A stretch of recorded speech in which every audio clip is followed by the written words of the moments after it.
반갑습니다. 백동희 목사입니다. 오늘은 예수님교회 공사판 새벽 예배 35번째 시간입니다. 갈라디아서 3장 10절 11절 말씀 같이 한번 보겠습니다. 무릇 율법 행위에 속한 자들은 저주 아래에 있나니 기록된 바 누구든지 율법책에 기록된 대로 모든 일을 항상 행하지 아니하는 자는 저주 아래에 있는 자라 하였습니다. 또 하나님 앞에서 아무도 율법으로 말미암아 의롭게 되지 못할 것이 분명하니 이는 의인은 믿음으로 살리라 하였습니다. 아멘. 본문은 믿음으로 의롭게 된다는 이신칭의 교리를 계속해서 논증해 가고 있는 부분입니다. 10절은 율법으로 의를 얻을 수 없는 구체적인 이유에 대해서 설명을 하고 있는 것이죠. 바로 앞에 절인 9절에서는 믿음으로 말미암은 자들이 받은 축복에 대해서 이야기를 했다면, 이제는 그와는 대조적으로 율법 행위에 속한 자들은 저주 아래에 있다라고 선언하고 있습니다. 이것은 바울의 주관적인 생각이 아니라 바로 신명기 27장 26절에 있는 말씀을 인용해 온 것인데요. 그 말씀은 이렇습니다. 이 율법의 말씀을 실행하지 아니하는 자는 저주를 받을 것이라 할 것이요 모든 백성은 아멘 할지니라. 하나님께서 율법을 주셨는데 그 율법을 지키지 않는 자들에게는 저주를 내리신다고 그렇게 이야기를 하고 있다는 거죠. 그럼 우리는 이렇게 생각할 수 있습니다. 율법을 지키라고 우리에게 주셔놓고는 다 못 지키면 저주를 받는다. 율법을 지키지 못할 것을 뻔히 알면서 우리에게 율법을 주셨다고? 그렇다면 하나님은 너무하신 거 아니냐라고 생각할 수 있다는 것이죠. 그럴 줄 알고 사도 바울은 24절에서 이렇게 이야기를 하고 있습니다. 율법은 그리스도께로 인도하는 초등교사라는 것이죠. 그래서 계속해서 과연 하나님께서 왜 율법을 우리에게 주셨고 이 율법은 왜 우리에게 필요했는지에 대한 그러한 논증이 계속 이어지고 있습니다. 다음 구절에 나오기 때문에 여기에서는 따로 설명하진 않겠습니다. 아무튼 오늘은 율법의 행위에 매여서 의를 얻고자 한다면 그 누구도 그럴 수 없다는 것을 분명하게 이야기하고 있다는 것이죠. 11절을 다시 한번 읽어보겠습니다. 또 하나님 앞에서 아무도 율법으로 말미암아 의롭게 되지 못할 것이 분명하니 이는 의인은 믿음으로 살리라 하였습니다. 율법으로는 하나님 앞에서 의롭게 되지 못한다라고 이야기하고 있습니다. 이 말씀을 읽으면서 우리가 떠올려야 할 것이 있습니다. 그것은 바로 반대로 하나님 앞에서 의롭게 되려면 어떻게 해야 하는가라는 거죠. 이 말을 다시 한번 바꿔보겠습니다. 어떻게 하면 하나님과 올바른 관계를 맺을 수 있는가? 우리가 이 질문을 떠올려야 하는 것입니다. 11절을 가만히 생각해보면 의의 문제가 하나님과의 관계와 관련이 깊다는 것을 알 수 있습니다. 그래, 동희야, 너 참 의로운 사람이구나 라고 그렇게 말씀하시는 하나님을 한번 떠올려 보십시오. 분명히 하나님은 우리를 향해서 밝은 미소를 지으시면서 그래, 너 참 잘했다 라고 그렇게 말씀하실 것입니다. 하나님과의 올바른 관계가 형성되어졌다는 말입니다. 그런데 11절 후반부에 보니까 의인은 믿음으로 산다 그랬습니다. 이 말은 생명을 얻는다는 것이죠. 여기에서 말하는 생명이라는 것은 영적이고 영원한 것을 말하는 것입니다.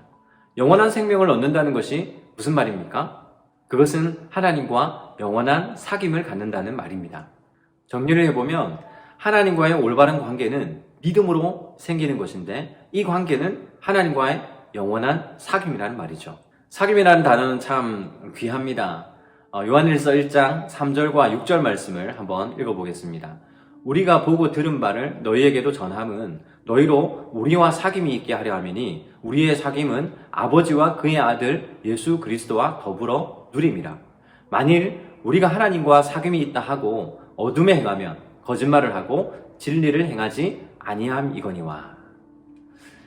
믿음으로 의롭다 칭함받은 사람은 하나님과의 올바른 관계가 형성된 사람이고 하나님과 영원한 사귐을 갖는다는 이야기를 요한일서에서 하고 있습니다. 사랑하는 성도 여러분, 하나님과의 사귐, 이것은 우리의 삶의 모습 속에서 나타나는 것입니다. 말씀을 묵상하고 행하는 가운데에 하나님의 기뻐하심이 느껴지셔야 하는 거죠. 찬양하는 가운데 하나님께서 함께 거하시고 또 우리의 삶 속에서 매 순간 행하시고 이끄시는 그러한 경험들, 이것이 바로 하나님과의 사귐으로 나타나는 것들입니다. 저는 요즘 말씀을 준비하는 시간이 참 좋습니다. 이전에는 설교를 들어주는 성도들이 있어서 참 좋았는데 지금은 그저 말씀을 읽고 생각하고 묵상하고 이렇게 준비를 하는 시간이 참 좋습니다. 왜냐하면 이 말씀을 준비하면서 제가 이 말씀을 먼저 듣기 때문입니다. 하나님과의 1대1의 관계를 제가 먼저 갖고 있다는 것이죠.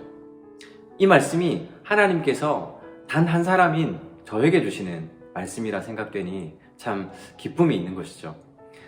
말씀이라는 것은 하나님과 성도님과 가장 가까운 대화이면서 다른 누군가가 개입되어 있는 만남이 아니라 하나님과 성도가 만나는 그러한 지극히 개인적인 만남이면서 또 하나님과의 사귐이라는 사실을 기억하시기 바랍니다.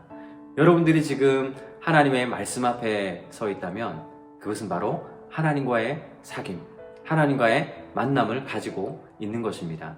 여러분들에게 주어지는 이 말씀을 깊이 마음에 새기고 그 말씀을 따라 살려고 노력할 때 하나님과의 올바른 관계를 가질 뿐만 아니라 그 가운데에서 우리의 영성이 계속해서 깊어지는 것이죠. 하나님과의 사귐을 통해서 여러분의 삶에 기쁨과 은혜와 평안과 위로의 열매가 맺어지시기를 간절히 소원합니다.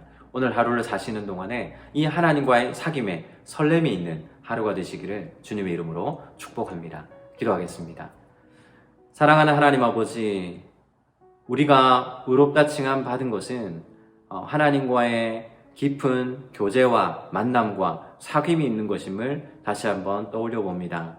오늘 하루를 사는 동안 말씀을 듣고 찬양하고 기도하는 가운데 하나님과의 만남이 있게 하여 주시고 우리의 영성이 더 깊어질 수 있도록 인도하여 주시기를 간절히 소원합니다. 하나님, 무엇보다 기도하는 것은 하나님과의 깊은 사귐을 통해서 우리가 더욱더 영성 있는 사람이 되게 하여 주시고 삶 속에서 풍성한 열매를 맺어갈 수 있는 저희들 될 수 있도록 인도하여 주시기를 소원합니다. 더욱더 하나님의 말씀 앞에 나아가는 자들이 되게 하시고 하나님을 찬양하며 하나님을 예배하는 그 기쁨이 우리 속에 충만할 수 있도록 주께서 인도하여 주시옵소서. 오늘 하루를 사는 동안에도 주님이 우리와 함께 동행하여 주실 줄 믿사옵고 이 모든 말씀 예수님의 이름으로 기도드리옵나이다. 아멘.